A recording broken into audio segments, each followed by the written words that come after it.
अलंकार बनवणारा सोनार बाबा सुद्धा मिळेल, पण वापरण्याची काय पाहिजे?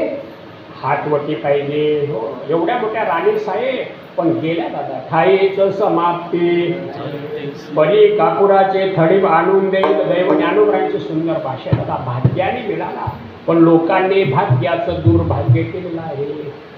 दुर्भाग्य केलेल्या लोकांनी. गळ्यामध्ये माळ नाही, एकादशी नाही, जे देवाला आवडते ते लोक करत नाही, म्हणून दुर्भाग्य आहे. पण आपलं भाग्य आहे की आपल्याला परमार्थ आवडतो. तुकोबरा म्हणतात, बाबा मला माझं एवढं भाग्य आहे की मला परमार्थ करता करता देवाची प्राप्ती झाली. हे पारमार्थिक भाग्य तुकोबरा आहे. अभंगाच्या प्रथम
भाग्यश्री झाली जोडी. पारमार्थिक भाग्य सांगतात. कोणतं भाग्य सांगतात तुकोबरा आहे?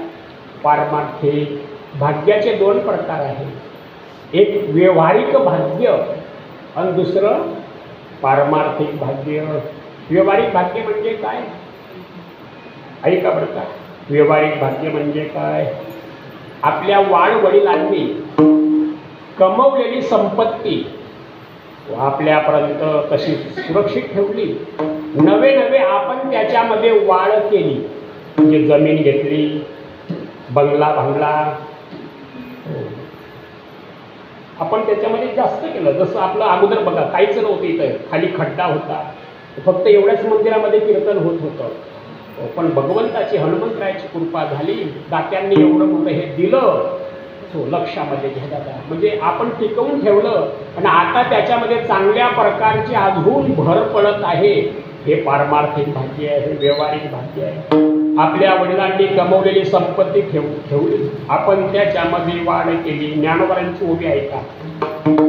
भाग्याचे नि भडसे उद्यमनाचे नि विसे संपत्ती आप ऐसे घर विघे. भाग्य दादा आपलं की आपल्या वाडवडिलांनी विकली नाही. विकली जर असती ना दादा, हो, तर आपलं काय खरी राहिलं असतो. आपण बघतोय राजाचे रंक होत आहे सध्या, रंकाचे राज्य होत आहे. जे श्रीमंत होते ते गरीब होत आहे, आणि जे गरीब होते ते श्रीमंत होत आहे. आपल्या डोळ्याच्या समोरची उदाहरणं बघा प्रत्येक गावातील बघा. पण भाग्य आहे आपल्या वाडवडिलांनी कमवलेली संपत्ती. एवढंच नाही. व्यवहारिक भाग्य म्हणजे काय? कोणी म्हणेल महाराज आमचा घटना परिवार जो आहे ना फार चांगला आहे. पत्नी मवाळ स्वभावाची आहे, मुलं आज्ञाधारक आहे. भाग्य आहे दादा, पण हे व्यवहारिक भाग्य आहे. कोणतं भाग्य आहे? भाग्य तरी नवे धन पुत्र दारा निकटवास बरा संताबाई. व्यवहारिक भाग्य दादा. व्यवहारिक भाग्याला तेवढं महत्त्व दिलं नाही. व्यवहारिक भाग्य तुम्हाला बघा ना, रावणाची संपत्ती किती होती? किती होती? ऐका. लंके माझी घरे किती ते ऐका, सांगत असे संख्या जैसी तैसी. 5 लक्ष घरे पाषाणाची जेथे, 60 लक्षे विटबंदी. कोटी घरे पाषाणी तांब्याची, शुद्ध कांचनाची 7 कोटी. रावणाची 7 कोटी घरं सोन्याची होती. ऐकताय तुम्ही? किती कोटी? 7 कोटी घरं कशाची होती? सोन्याची होती. सकाळी आपल्यातला कोणीतरी असा म्हणतो का रावण महाराज की जय?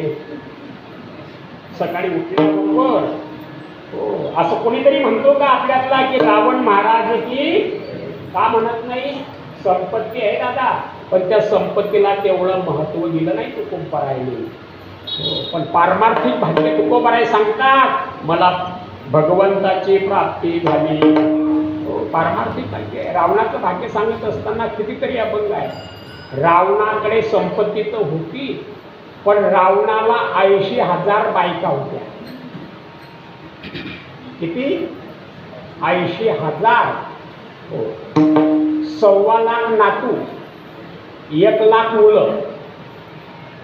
मी तर म्हणतो त्याला आमदार की खासदारकीला उभं राहायचं असेल ना, मतदानाच्या दिवशी झोपून जरी राहिला रावण तरी निवडून येत होता. एवढा श्रीमंत होता कोण? रावण. हो.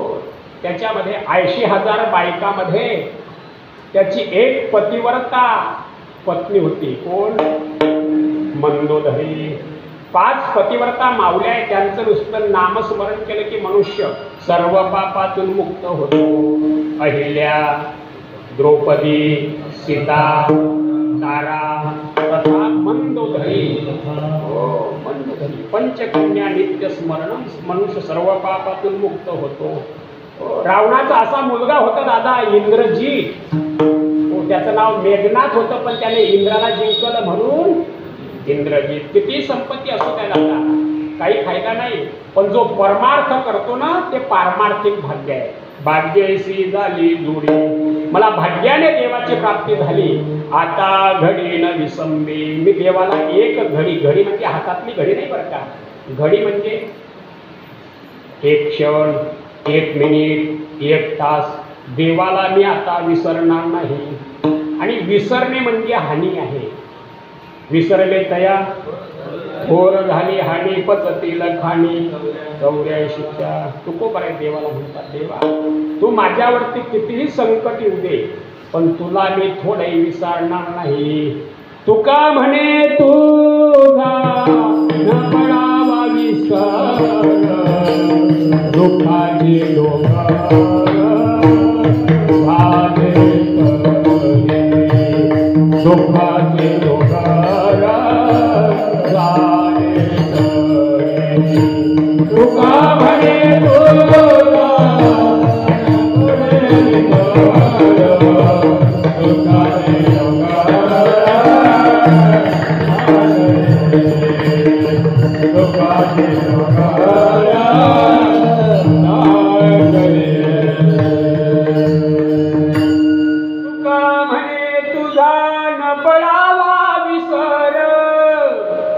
तुका म्हणे तुझा न पडावा विसर, दुःखाचे डोंगर झाले तरी. महाराजांचं किती संकट आलं हो.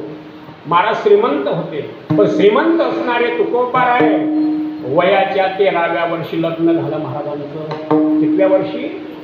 13व्या वर्षी लग्न झाल्याबरोबर महाराजांच्या धर्मपत्नीला दमाचा आजार झाला. ती म्हणते, महाराज मी तुमच्या बरोबर राहू शकत नाही.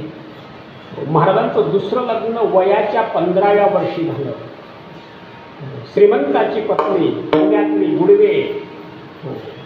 आणि वयाच्या 17व्या वर्षी दुष्काळ पडला आणि त्या दुष्काळामध्ये महाराजांच्या घरातले 6 लोक मरण पावले. किती लोक? 6. दुष्काळ आटला द्रव्य नेला मान श्री अकंदन करता गेले. मोठे भाऊ होते, बोल्लोबा निघून गेले. बोल्लोबांची पत्नी, महाराजांची पत्नी, महाराजांचे आई वडील, महाराजांचा एक मुलगा, 6 लोक मरण पावले. एवढं दुःख महाराजांवरती आलं तरी महाराज म्हणतात किती दुःख येऊ दे देवा, पण मी तुला विसरणार. आपली जर आपण म्हणतो का हो, तुम्ही प्रत्येक महिन्याच्या मुक्ताबाईच्या वारीला येतात पण आज दिसले नाही. तो म्हणतो काय महाराज, एवढ्या मुक्ताबाईच्या वाऱ्या करतो पण माझी म्हैसच मरावी का? अरे बाबा, म्हैस वाढली, बरं झालं तुझा नंबर लागला नाही, बरं का, लक्षामध्ये घ्या. तो याला भाग्य म्हणत ते बघा. पारमार्थिक भाग्य काही झालं तरी चालेल, पण आता घडी न विसंबे हे दान देगा देवा, तुझा विसरण व्हावा. विसरणार नाही त्याला. ठीक आहे, कळालं महाराज. तुम्ही ज्या देवाला विसरणार नाही तो देव कुठं आहे? तुकोबर आहे त्या देवाचा पत्ता अभंगाच्या दुर्गीकरणाने.